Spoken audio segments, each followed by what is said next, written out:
শুনুন, আমরা কংগ্রেসকে বলেছিলাম 300 আসন একা লড়ো, আমরা সবাই মদত করব। আর 243টা আসন সব রিজিওনাল পার্টিকে দিয়ে দাও, যারা যেখানে স্ট্রং তারা লড়ুক, সেখানে তুমি মাতব্বরি করবে না। হলো হলো না? প্রথমেই চলে এলো বাংলায়,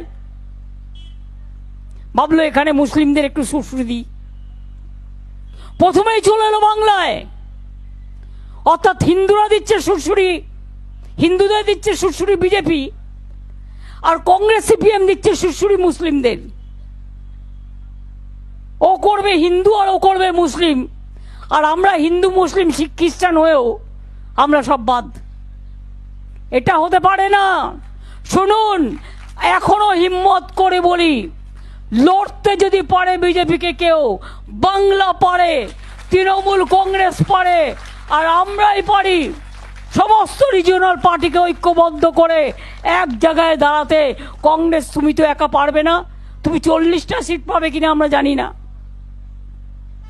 সারা ভারত 300টা সিট লড়ে।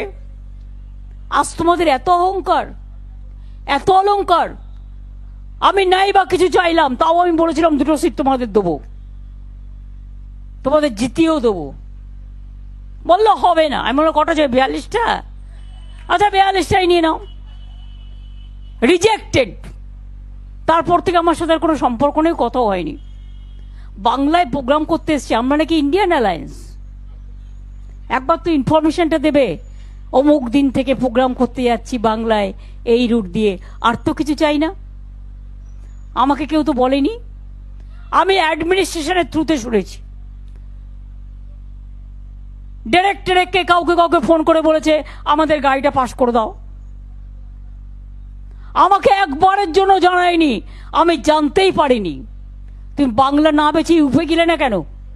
বুকের পাটা থাকতো দেখতাম ইউপিতে এলাহাবাদে গিয়ে বিজেপিকে হারিয়ে এসো, বেনারসে গিয়ে হারিয়ে এসো, রাজস্থানে গিয়ে হারিয়ে এসো, জেতা জায়গা হেরেছো, মধ্যপ্রদেশে গিয়ে হারিয়ে এসো।